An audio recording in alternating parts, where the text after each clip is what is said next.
안녕하세요. 오늘은 마티아스 넬케의 나를 소모하지 않는 현명한 태도에 관하여 라는 책에 대한 리뷰를 한번 해볼까 해요. 제가 요즘 하루에 책을 한 권씩 읽고 있는데, 저는 책을 살 때 이제 뭐 자기계발, 뭐 인문, 뭐 역사, 과학, 경제, 경영서 중에 베스트셀러 상위권에 있는 책들을 일단 먼저 봐요.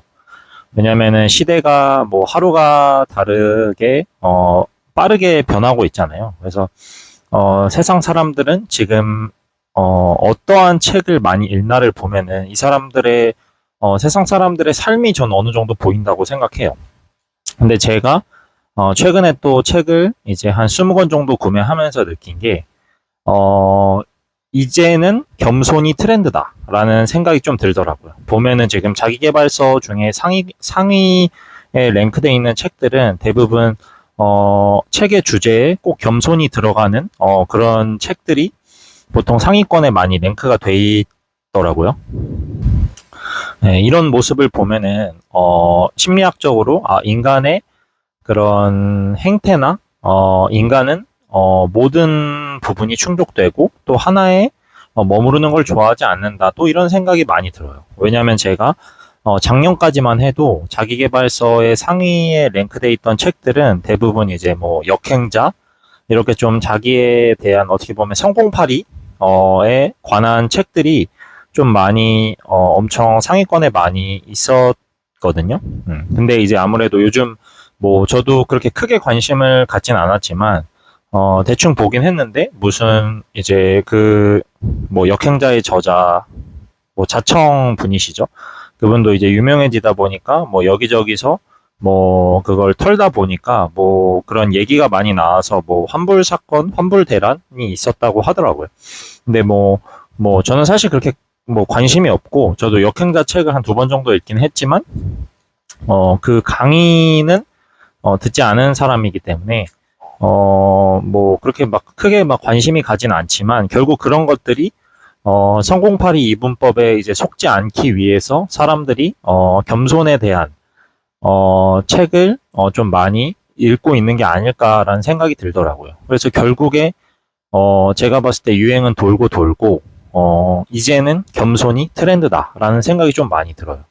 그래서 이제 책을 읽으시는 분들, 이게 독자들이 겸손에 관심을 많이 갖는다는 거는 경쟁에서 이기는 것이 꼭 성공이 아닐 수도 있겠다라는 이제 그 사고의 틀이 열린 거라고 생각해서 저는 정말 다행이라고 생각하고, 실제로 이제 저도 자기계발서를 정말 많이 읽었지만, 뭐, 성공을 쫓는 그런 삶? 그게 저는 또 무조건 틀렸다고 생각은 안 해요. 하지만 이제 성공을 쫓기 위해서 내가 그렇게 좋아하는 일도 아닌데, 그냥 돈을 쫓아고 그 일을 하면서 좀, 인성이나 이런 내 삶의 소중한 것들을 놓치고 살아가면서까지 성공이 중요하진 않다라는 거를 저도 책을 통해서 배웠기 때문에 저는 앞으로도 그런 거에 대한 내용을 여러분들과 많이 공유할까 해요. 그래서 본론으로 돌아오면은 이 책은 말 그대로 겸손이라는 키워드 하나로 이야기를 시작해요. 그래서 제가 좀 흥미로운 비유를 하나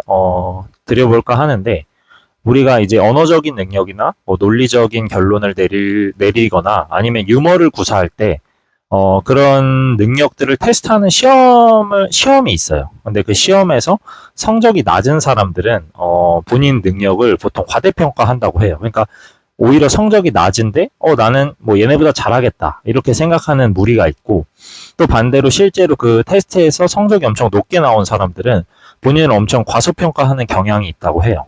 이게 참 어떻게 보면은 이중적인데, 이게 바로 이제 능력이 없는 사람들이 좀 잘못된 결정을 해도 본인이 어떤 잘못으로 이거를 의사결정을 뭐 실수를 했나 이런 오류를 인지 못하는 그런 효과라고 해요. 이걸 이제 심리학에서 더닝크루거 효과라고 하거든요.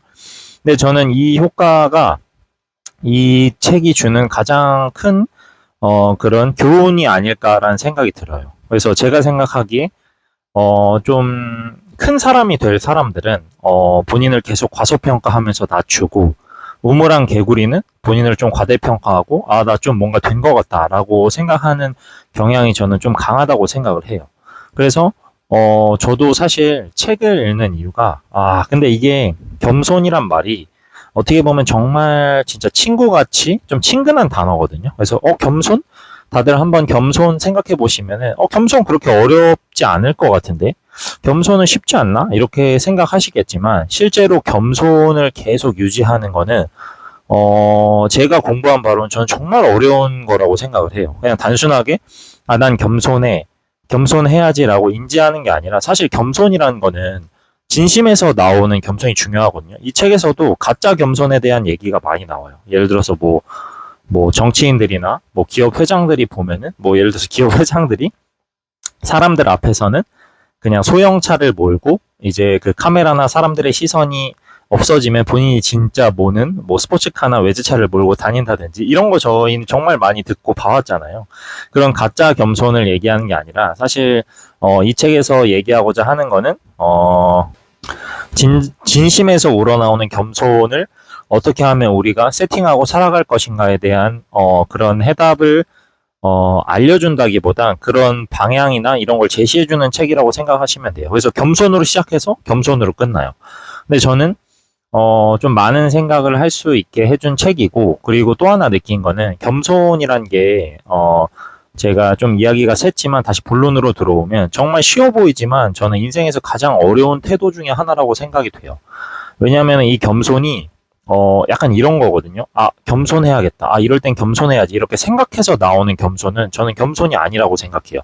그럼 저도 옛날에는 뭐 항상 겸손해야 돼 이런 말을 저희가 많이 듣잖아요. 그래서 어떠한 상황에서 겸손해야 돼라고 저한테 주문을 걸고 겸손하게 보이게끔 행동을 하는 게 전 진정한 겸손이라고 생각을 했어요. 근데 요즘 제가 좀 단시간에 책을 많이 읽고 삶의 지혜를 쌓아오면서 느낀 게 겸손이란 거는 내가 정의하는 게 아니라 내 마음속에서 우러나오는 그런 태도가 다른 사람들한테 겸손이라고 보여지는 게 저는 진정한 겸손이라고 생각을 해요. 그래서 그 겸손을 세팅하려면은 사실 그냥 항상 겸손해야지라고 생각한다고 되는 게 아니라 내 뇌의 사고방식이나 가치관 그리고 내가 생각하는 오류를 인지해서 내가 틀릴 수도 있다라는 걸 항상 그렇게 되새기고 살아가야 되거든요. 근데 이게 정말 어려운 게 제가 책을 읽으면서 정말 신기하다고 느낀 게 저는 명언의 힘은 그렇게 크게 믿지 않아요. 왜 그러냐면은 명언이란 건 전 정말 좋은 거라고 생각하지만 저희가 인간은 어떤 거에 설득당하냐면 스토리에 설득당하는 동물이라고 생각을 해요. 뭐 예를 들어서 저희가 드라마를 보는데 뭐 사랑에 관련 요즘은 좀 이제 사람들이 도파민에 뭐 절여져 있기 때문에 작가들도 뭐 드라마의 스토리를 엄청 뭐 이렇게 다양하게 짠다고 생각하지만 보통 저희가 옛날 드라마를 보면은 그냥 뭐 남녀가 사랑하고 뭐 이렇게 서로 이렇게 뭐 결혼하고 행복하게 사는데 그 과정의 스토리를 저희한테 설득시켜서 거기에 감정이입을 해서 감동을 주는 게 전 드라마라고 생각을 하거든요. 근데 그냥 드라마가 시작해서 얘네 둘이 잘 돼 끝 이렇게 하면 저희는 그 한 문장에는 그 드라마의 감동이나 그 배우들의 감정에 이입이 안 되잖아요. 그처럼 저희가 그냥 좋은 말, 명언을 그냥 보고 넘어가는 걸로는 저는 인생이 바뀌진 않는다고 생각해요. 저희가 만약에 어떤 사람이 이런 말을 했는데 이 사람이 이런 말을 하게 된 그런 스토리와 이 사람의 가치관이 형성된 그런 상황을 보고 저희가 설득당하고 마음이 움직여서 저는 심장을 꿰뚫는다는 표현을 많이 쓰거든요. 뭐 제가 블로그에도 이런 표현을 많이 썼었는데 저는 딱 그 표현이 맞다고 생각해요. 그 멘트가 이 사람의 스토리와 이런 것들이 잘 어우러져서 바람을 타고 제 심장을 꿰뚫었을 때 그게 이제 그런 것이 제 삶을 변화하는 그런 시발점이 된다고 생각을 해요. 아무래도 뭐 여러분은 어떻게 생각하실지 모르겠지만 제가 생각했을 때는 그 심장을 꿰뚫는 그런 스토리를 전달하는 그런 거는 저는 아직까지는 독서밖에 없다고 생각을 해요. 그래서 이 책도 그냥 겸손해서 시작해서 겸손해서 끝난다 해서 단순하게 그냥 겸손? 뭐야 그냥 뻔한 말이네 라고 생각하실 수 있지만 이 영상을 보신 분들은 사실 겸손에 대해서 다시 한번 생각해 보시길 저는 추천을 해요. 저도 아직 한참 부족하지만 겸손이란 건 제가 생각했을 때 살아가면서 가장 필요한 지혜지만 사실 정말 그 태도를 꾸준히 장기적으로 유지하기엔 정말 어렵다고 생각을 해요.